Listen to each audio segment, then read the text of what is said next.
Before tonight's horrors unfold, drop a comment and tell us where you're listening from. Your support keeps the horrors alive. Let's begin.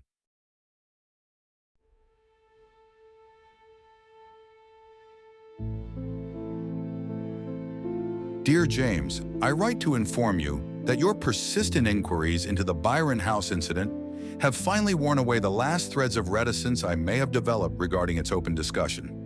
I have warned you more than enough in my various replies over the past few years, but if you still desire to know the truth of what happened at that accursed house, on that accursed night, read on.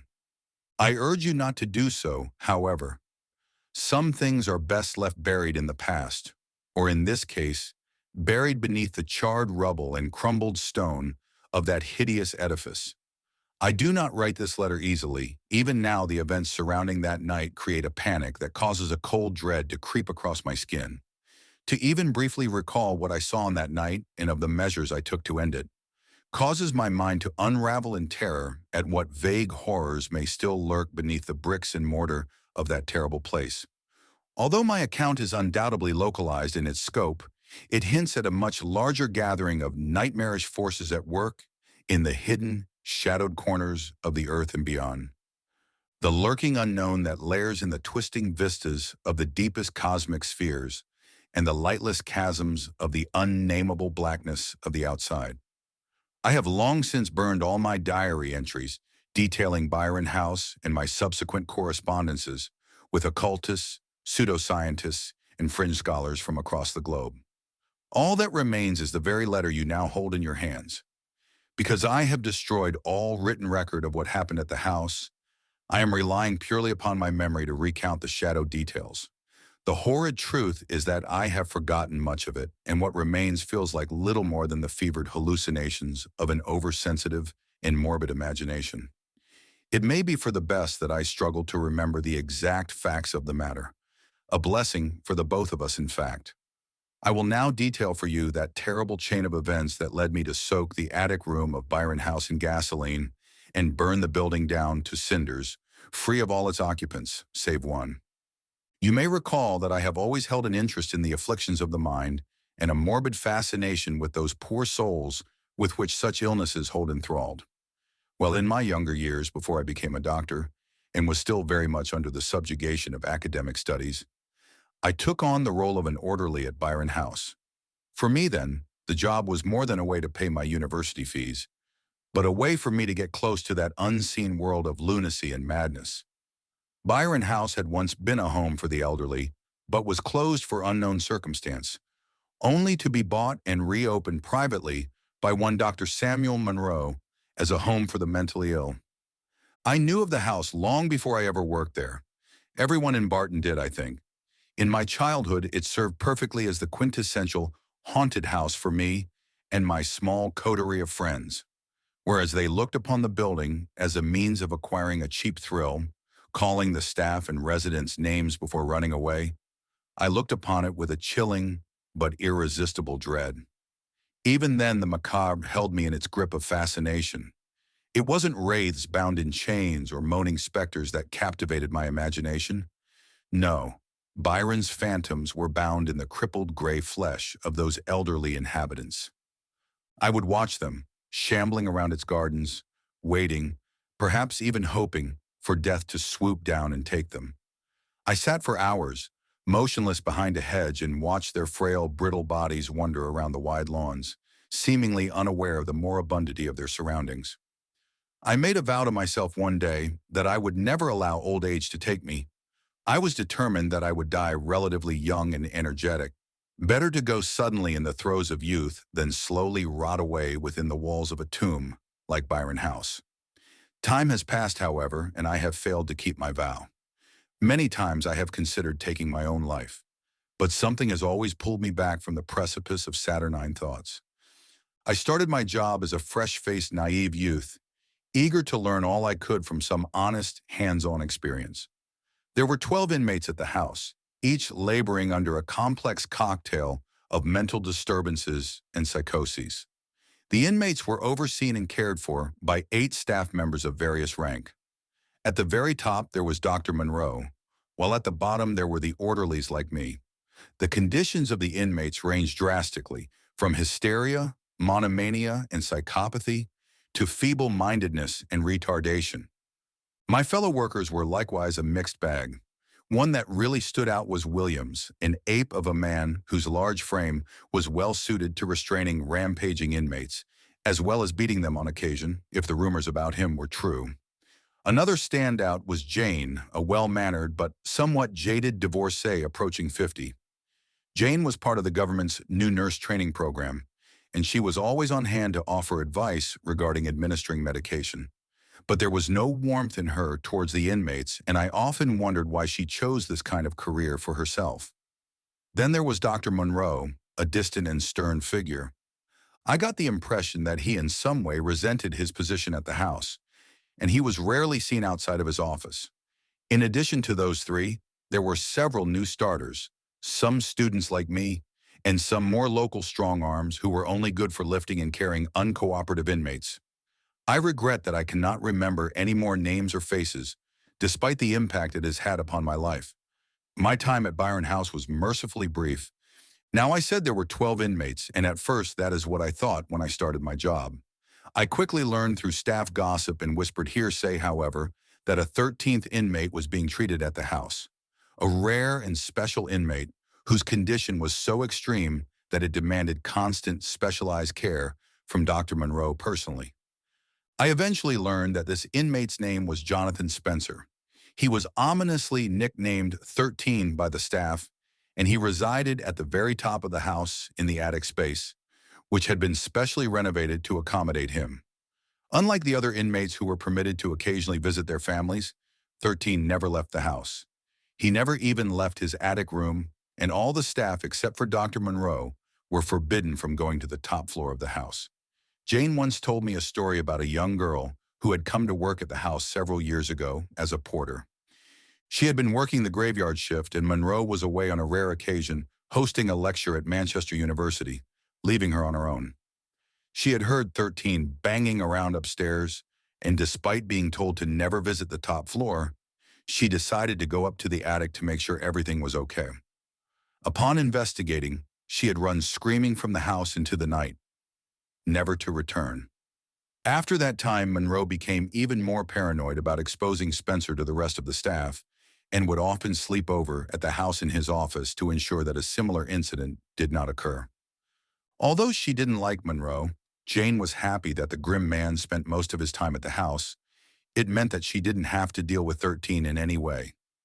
As far as she knew, Spencer had always lived in the attic, even before she came to work there, which had been a great deal longer than she cared to admit. Williams didn't have much to say on the matter. He seemed to think that 13's condition was more physical than mental, that it was his body that was deformed rather than his mind. Even though the man was large and not afraid of any of the other inmates, he would grow nervous when working the top floors of the house. Monroe was quick to inflict Williams upon unruly inmates, but as much of a lackey that he was, even he was not permitted near the attic. Between myself and the other orderlies, 13 was a source of constant gossip. None of us had ever seen or even heard him, and apart from that one singular, horrifying moment in time that I endured, none of us would ever see him either. My own curiosity regarding the attic and its occupant grew by the day, but Monroe was protective, fanatically so when it came to Spencer's care. Despite volunteering to help, the doctor would just brush aside my inquisitiveness with an annoyed wave of his hand. As fate would have it, I was permitted an entrance into that insane dark world where few among mankind have tread, and it happened sooner than I thought it would. It was December, and I had been working at the home for a little under 2 months when Jane came into the staff room one morning with a cup of coffee, a pack of cigarettes, and a look of pure vexation on her ashen face. I had never noticed that she smoked before that day, but she had been in the room no longer than a few seconds before she had lit up a slender white stick and slumped down in the chair opposite me. She didn't talk to me straight away, or even look at me. She just sat down, almost as if in shock, and drank from her coffee cup and took the occasional long, languid pull from her cigarette. I tried several times to ignore her and go back to reading an article that had caught my interest, but my gaze was always drawn back to her wide, unblinking eyes. "Okay," I said, folding the paper and slapping it down on the chair next to me. "What is it? What's wrong?"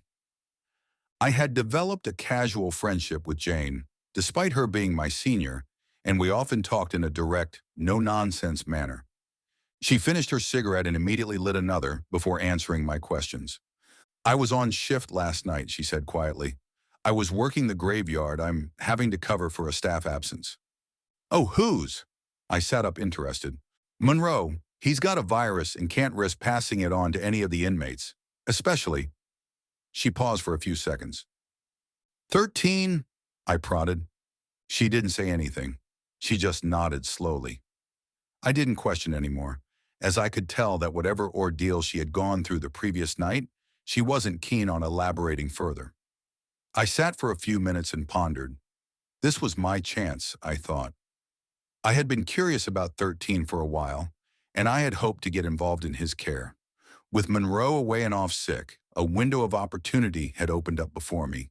"So," I said, startling Jane out of her thoughts, "I take it you're having to work tonight, too." She grimly nodded with a sense of total defeat. "Well, I could always work instead. I don't mind.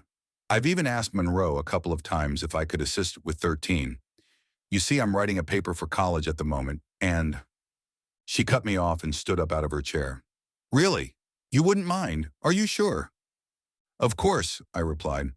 "Although Monroe has probably asked you to cover as you're the most senior member of staff, I'm not sure he would be pleased if he found out we had swapped shifts."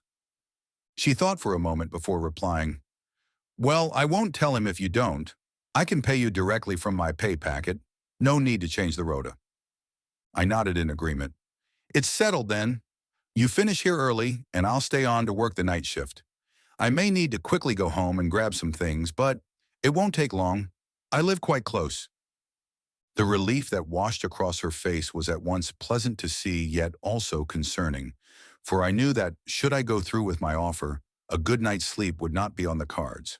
She perked up considerably and continued to work for the rest of the day, planning to leave a little before 7 p.m. She was good enough to provide me with a list of chores I would need for the night shift, and I spent the rest of the day working my usual rounds. I don't think the impact of what I had offered to do had truly sunk in, and I remember feeling more excited than anything else.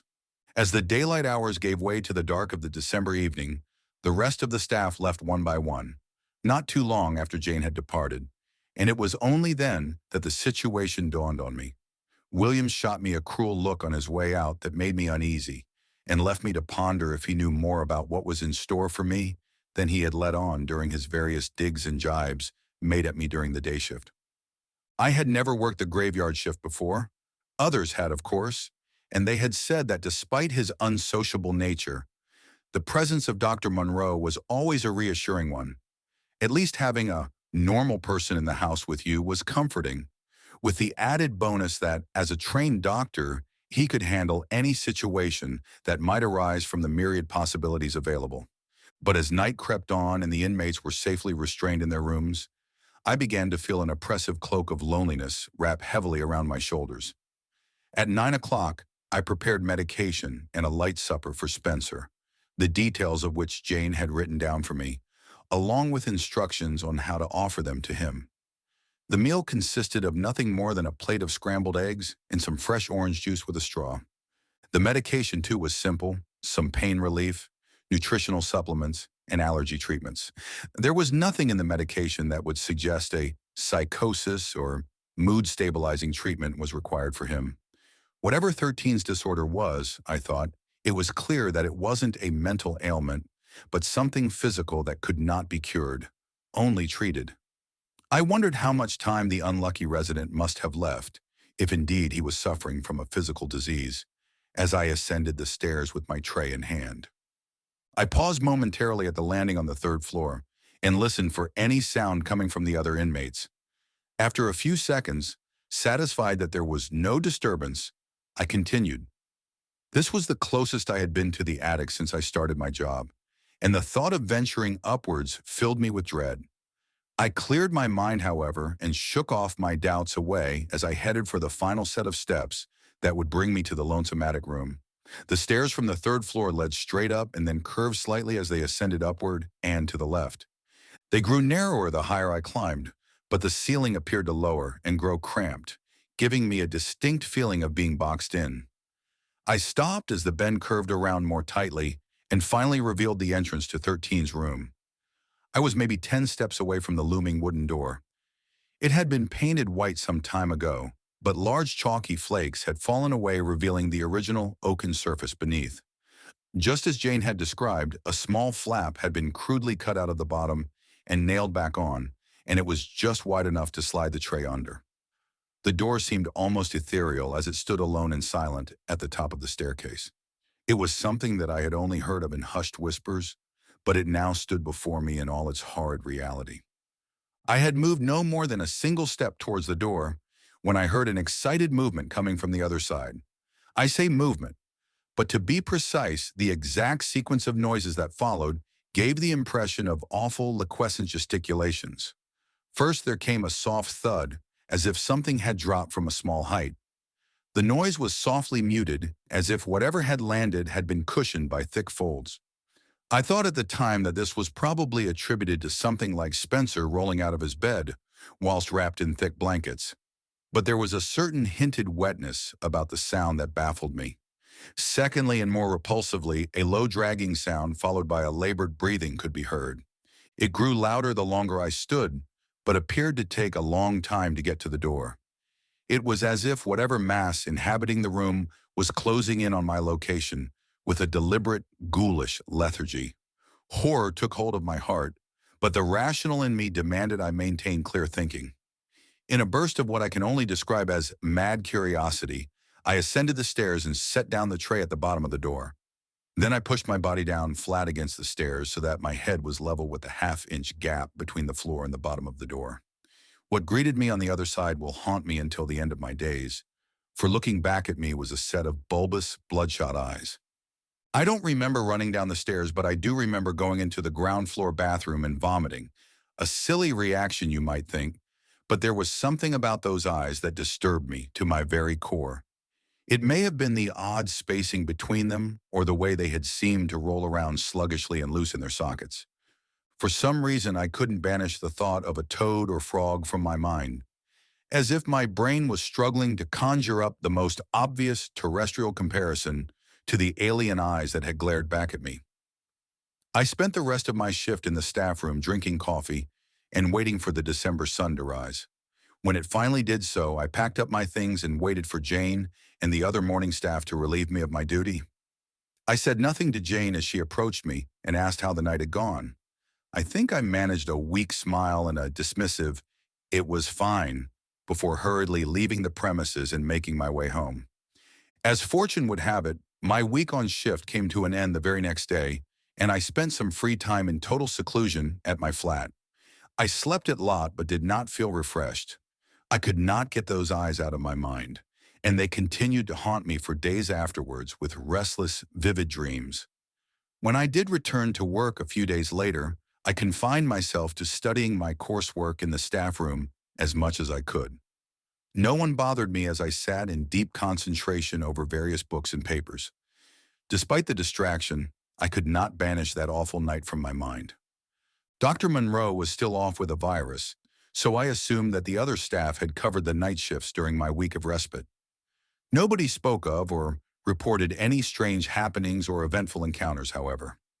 Despite my shock, a morbid fascination was creeping over me. I felt I had seen something not only horrifying, but also enlightening, and my mind burned with the duality of horror and curiosity. My thoughts kept snapping back to those eyes. What terrible affliction could have caused such physical madness of form? If I could perhaps speak with Spencer, especially with Dr. Monroe currently out of the picture, maybe I could make the unfortunate patient the focus of my academic work. At the very least, I could find some rational and mundane reason that would explain what I had seen that night. A few more days working my ordinary rounds, and my mind was made up. I approached Jane and stated clearly that whilst Monroe was off ill, I would like to personally take over her night shifts in the house, the same deal as before. Unsurprisingly, she was eager to facilitate my request without protest. My next shift began that very night, and I pondered my renewed focus as I prepared the medication and evening meal to take up to the attic. Again, it was a simple setup.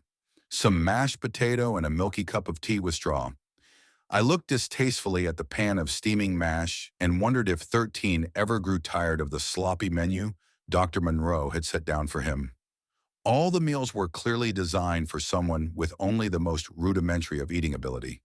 It was more like the kind of food you would feed to a baby than a man. It was all soft puddings, mashed vegetables, and liquid nourishment. With a newly fortified resolve, I made my way back to the attic with my tray, this time without pausing. As I ascended that last set of stairs, something did indeed greet me at the door. It was not an object of terror or disgust, but rather an item that made me immediately question its validity as something that belonged to this exact time and place. It was a small piece of plain paper, a little crumpled and folded crudely several times, and it was sticking out from the gap at the bottom of the door. No sounds came from within the room beyond, and I assumed that 13 must be sleeping. I quietly slid my tray carefully through the flap, as to avoid disturbing the occupant behind the door, and collected the note and the breakfast tray left behind by the morning staff before creeping quietly back down to the staff room. I dared not read the note during the night, just in case its contents caused a disturbance in my mind that would affect my ability to continue working. I placed it into my satchel, noticing a strange glistening semi-wetness on its surface, and tried to distract myself with some university work, occasionally glancing over at the bag and resisting the temptation to read Spencer's note. In the morning, I did a quick handover with the morning staff and sharply made my way back to my flat. Normally, I would go straight to bed and catch up on some sleep, but instead I put on a large pot of coffee and prepared some toast. Taking my breakfast and the note over to my study desk, I opened the blinds to allow the struggling December morning sun to break into the room, and then sat down and slowly unfolded the paper.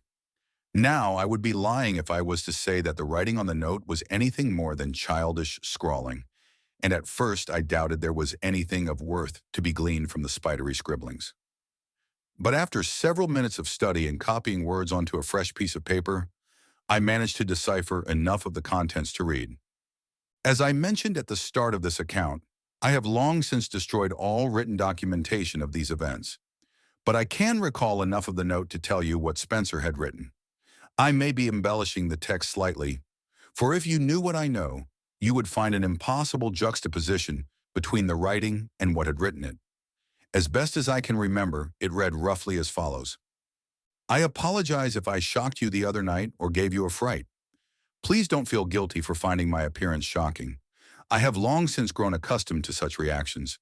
I can only assume that Dr. Monroe, for whatever reason, is unavailable to look after my well-being, and it is on that assumption that I have seized upon the chance to finally have contact with someone else. I must apologize for my disgraceful and crude writing.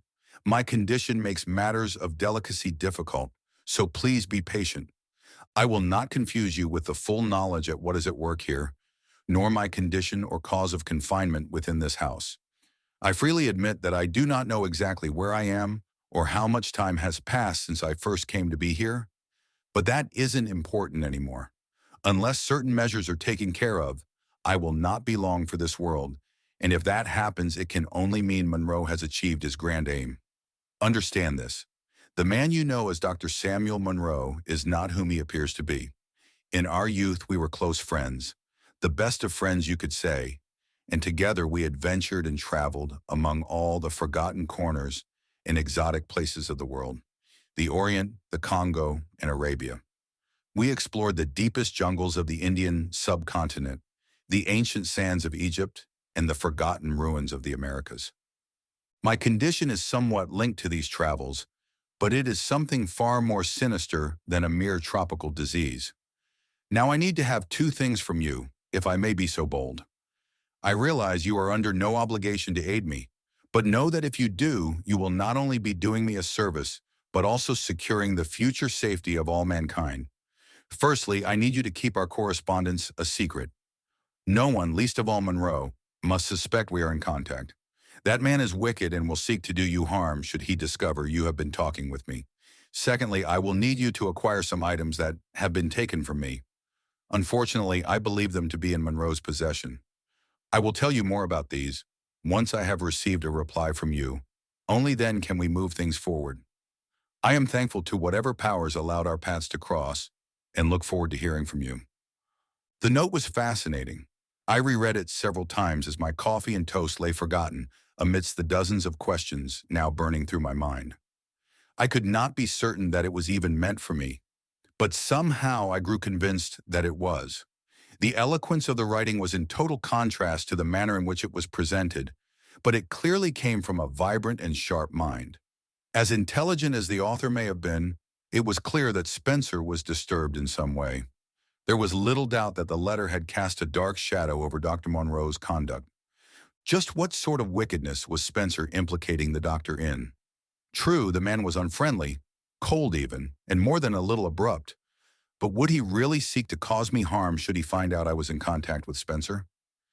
I simply could not give the idea credence. I was quite certain, at this point at least, that the whole affair regarding Spencer's dislike of Monroe was a delusional fantasy, conjured up by Spencer in the isolation of his attic confinement. After all, was it not only natural for someone with a mental disturbance to project a demonic persona upon those whom he saw as his jailer? Fantasy or not, I decided to follow the advice given to me and not alert Dr. Monroe to my contact with Spencer, if only out of a desire to keep my job as opposed to any kind of fear of physical harm. I wrote a reply that morning and took it up to Spencer when I started my next night shift. Suffice to say, I had agreed to hear him out, but only on the sole condition that he told me all he knew about his illness so that I could use that knowledge to benefit medical science. Of course, what I was truly hoping for was a unique case to focus my academic studies and career around, and I'm sure on some level Spencer suspected that. Before sliding my reply under the door, I first attempted to make verbal contact. I pressed my head close against the door and simply said, "It's me. I got your note." No reply came. I continued with, "How did you know I would get it? And can you hear me?" My last question was cut off by a loath, bubbling, gurgling sound, a liquid response that brought bile up to my throat.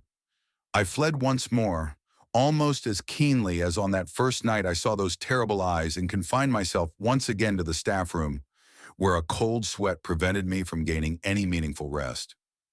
Early the next morning, I rushed upstairs before the morning staff came in, and to my relief, there was another note waiting for me. This second letter was shorter than the first, and as I was more accustomed to his writing, I was able to quickly read over it before the day staff arrived. Although shorter, this note was more revealing, and it opened the doorway to the chaotic madness which eventually followed. Overwhelmed to hear that you will aid me, I am a little unsure if you are ready for all that I have to say, but you must be for my sake, but also for yours. Before that, though, I must address a few things. Last night I was unable to respond to your questions. I did try, but as you no doubt heard, my vocal skills have atrophied to the point of uselessness. I appreciate your keen interest in my condition. I am flattered that you would consider trying to offer treatment or a cure, but I am afraid I am far beyond that. Perhaps a bathe in the waters of Lake Halley in Carcosa, or the medicine of the star scientists of distant Yuggoth might avail me, but mere terrestrial treatment is useless. My affliction is just that, a punishment handed down by callous forces that occasionally take an interest in our race, never to our benefit and always to our misery. No, I am beyond help, but I thank you for the gesture. The items I mentioned in my last letter are as follows: my diary that I kept up until my imprisonment in a manuscript. The latter is of the most importance. Its title is De Vermi Mysterious. Both should be in Monroe's home. You must find a way to get both back to me here as quickly as you can. The next few days dragged on. I knew what Spencer wanted me to do, but I was undecided if I was capable of committing a crime to get him what he wanted. Clearly, he was delusional. There could be no doubt of that, but I was still so keen to learn more about him.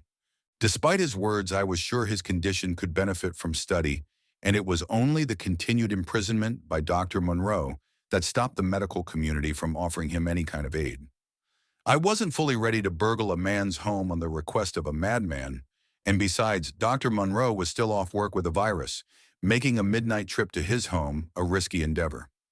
I had no reason to call on him in a social capacity, and I doubted he would even recognize me as a work colleague. Such were the man's ways. I maintained a relaxed correspondence with Spencer, avoiding a direct answer to his request and instead probing further into his and Dr. Monroe's past. Eventually, he grew impatient, and our brief notes started to turn into bitter, circular arguments. Spencer's illness appeared to worsen, and he was growing nervous. I was unwilling to rush headlong into a decision regarding recovering his notes and manuscript, and this provoked in him a string of notes filled with venomous scoldings. I admit that during this time I considered dropping the matter entirely and returning to my previous routine of university work and considered quitting Byron House altogether. Before deciding one way or the other, however, I took it upon myself to do some research without telling Spencer. I didn't have a lot to go on, but I made a trip into the nearby town of Eastwich and consulted the modest library there. I searched for anything that mentioned a Lake Hallie, Carcosa, Yuggoth, Divermus Mysterious, and all the other nonsense words that had appeared in Spencer's notes. Of Lake Hallie and Yuggoth there was nothing. No text on geography, history, science, astronomy, or any other subject known to man contained a reference to either of these words.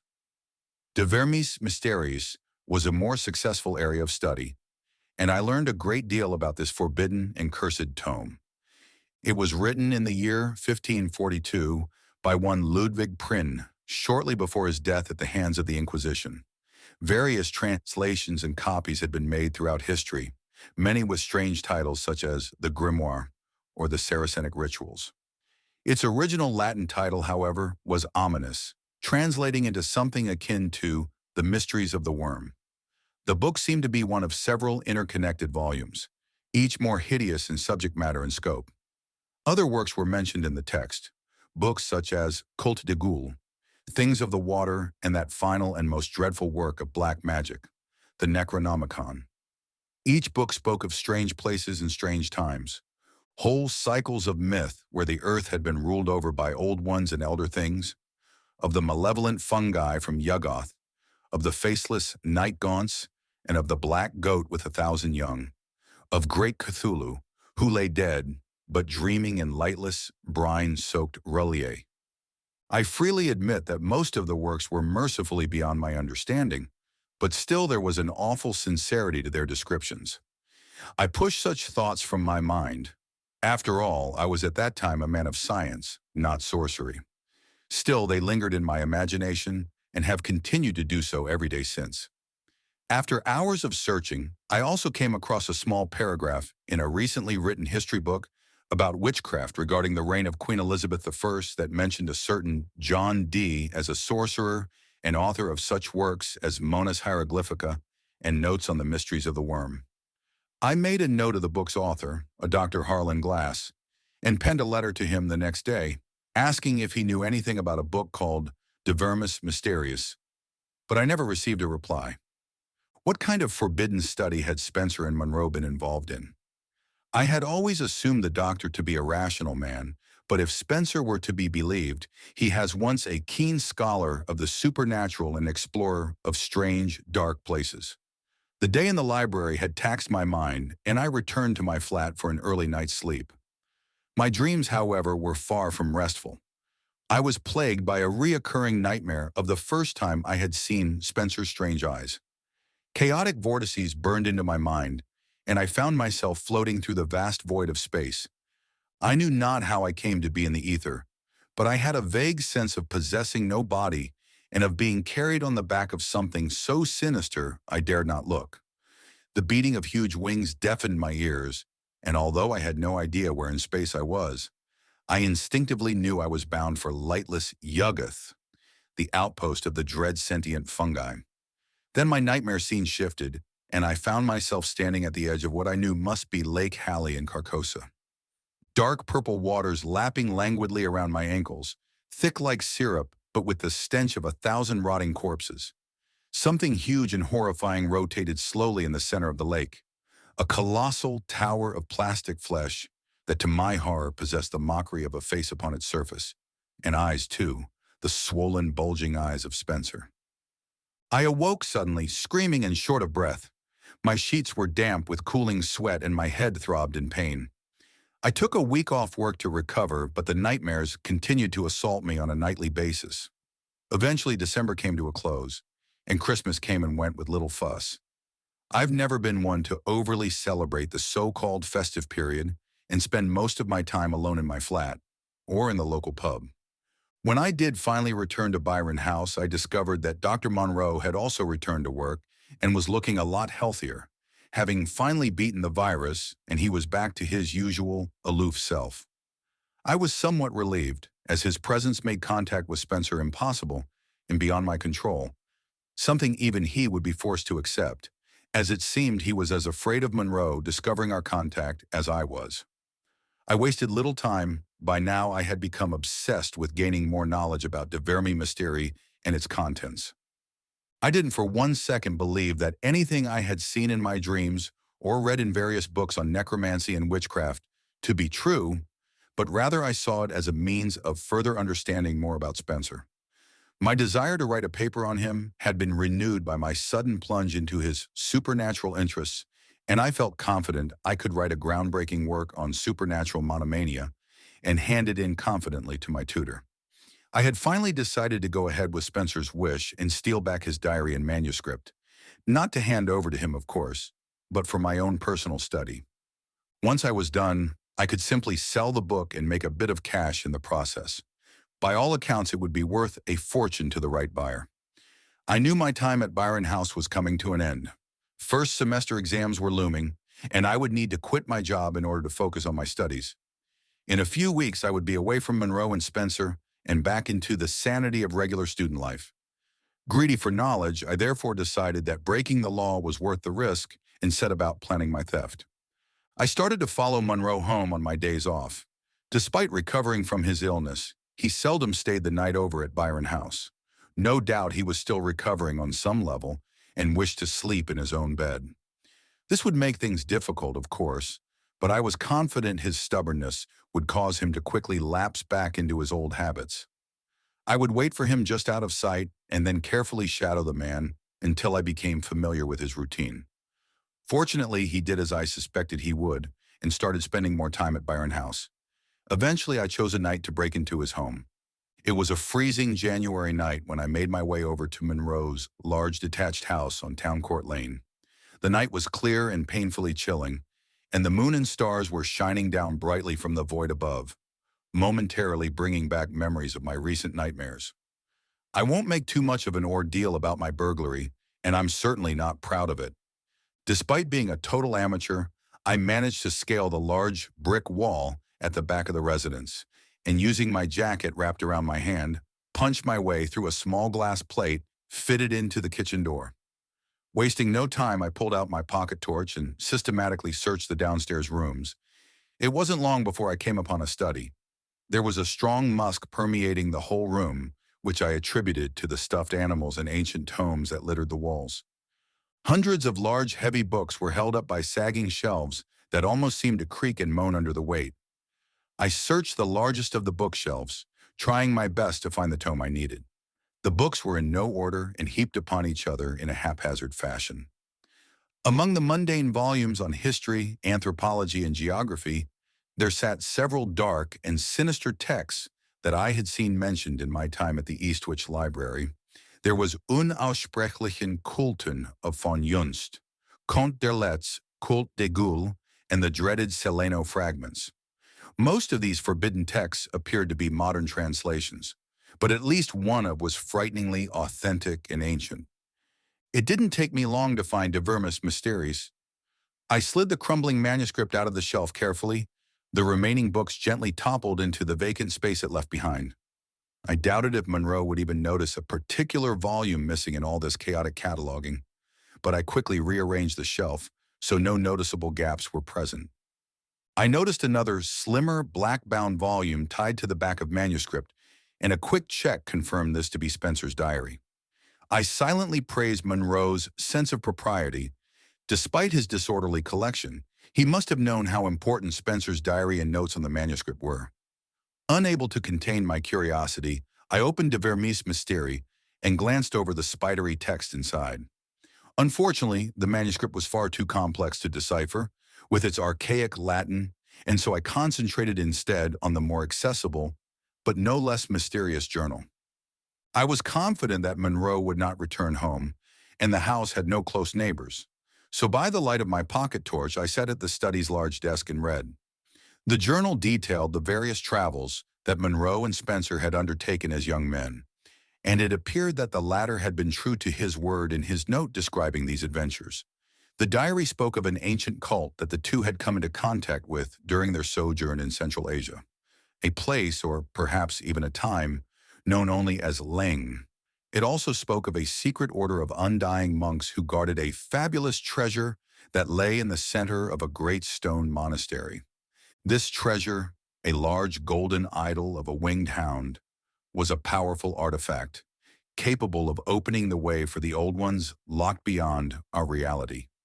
They guarded this treasure from all would-be thieves, such as the fearsome Chocho, a race of semi-human cannibals, as well as the dreaded spiders of Leng, sentient arachnids with their own designs for mankind. The old ones appeared to be Monroe's main motivation concerning the cult. In particular, he appeared to be opposed to them in some way. Spencer seemed much more interested in the cult's mysterious powers. As I read on, I learned more about their dealings with the monks and the secrets of immortality that they could induct outsiders into. It seemed that Spencer did indeed get his wish and meet the deathless leaders of the group, but that the meeting had gone sour, and in retaliation, he decided to steal the golden idol and make his escape.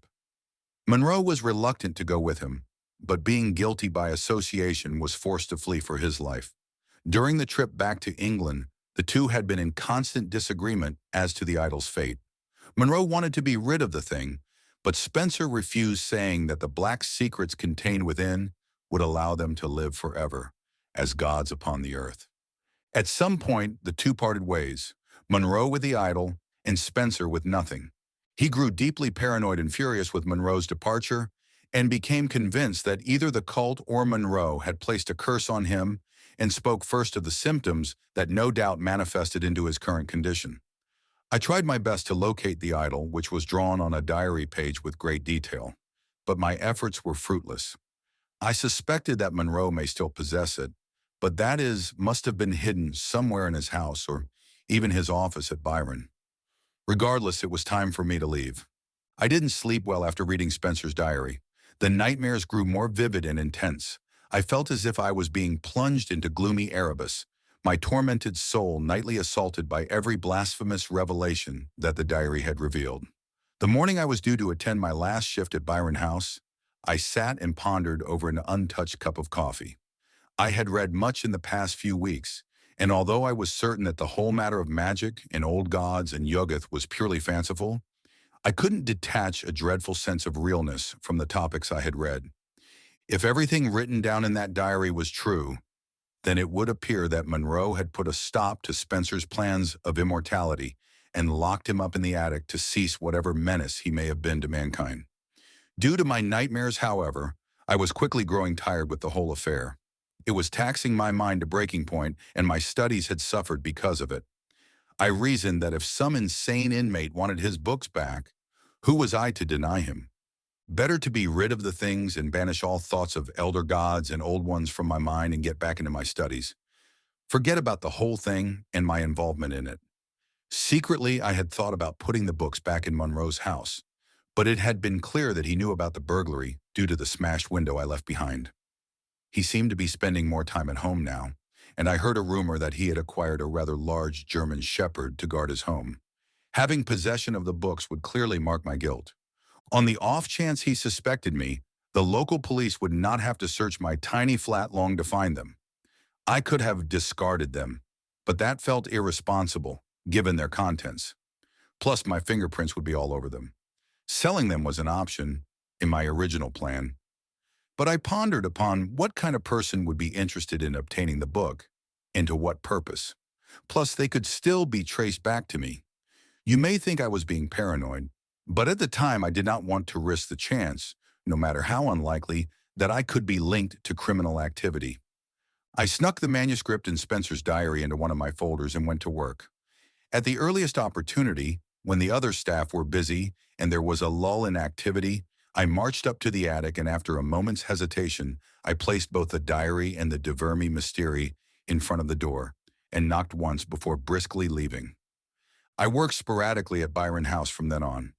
I had planned to quit, but a few extra shifts came my way, and I was in no position to turn down the money. I found a way to juggle the work with my studies, and I took day shifts only. Slowly the nightmares stopped, and I was able to get adequate rest. I looked forward to passing my exams and starting a new semester at university, and it felt as if normality was returning to my life. However, I noticed a strange change in Monroe as the days went by. He was showing signs of severe stress and appeared to be growing weaker as time passed. The virus that had plagued him a few weeks ago appeared to be back, and I even saw him cough up a small measure of blood into his handkerchief. His entire demeanor took on a somber appearance. Great black rings formed around his eyes, and deep wrinkles appeared to be manifesting upon his brow. Not only did he come across as a man ravaged by illness, but also a man worried out of his mind. He was less abrasive than usual and even attempted to make some light conversation with the other staff in an almost resigned and defeated way. Eventually, he got so ill that he once again had to leave work, only this time he never came back. We received the news a few days later that Dr. Monroe had died of heart failure. Nothing unusual given his age and recent stress, but still it unnerved me greatly. His death plagued my mind, for if what I dared suspect was true, then I had somehow played a part in his death, and so had Spencer with that damned manuscript. Now, James, we are coming to the end of my story. It has taken a while to get to this point, and I admit that I may have stretched out the affair longer than I intended.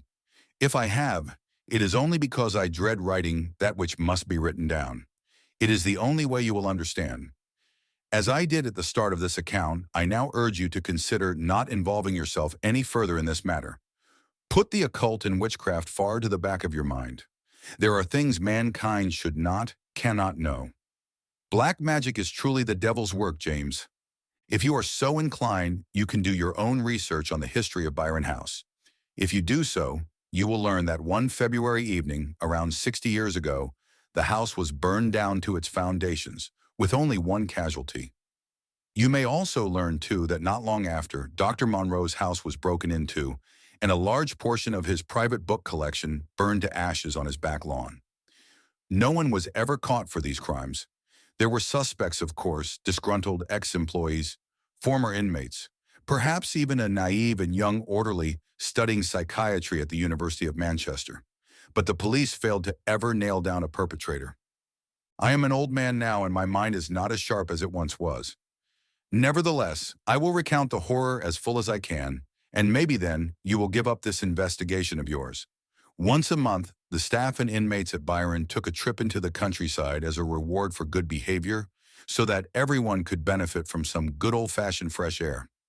Spencer was exempt from these trips, of course, due to his physical limitations, and would have normally stayed behind with Dr. Monroe whilst the rest of the house went out. However, with Monroe gone, none of the staff were willing to stay behind to see to Spencer's needs, and instead a tray of food was to be left outside of his attic door. The staff and inmates then left the house for a few days. I had made it clear that my college studies needed some serious tending too, and I would be unable to work at Byron House any longer. I left not long after Dr. Monroe passed away, and never stayed in contact with Jane, Williams, or anyone else from the house.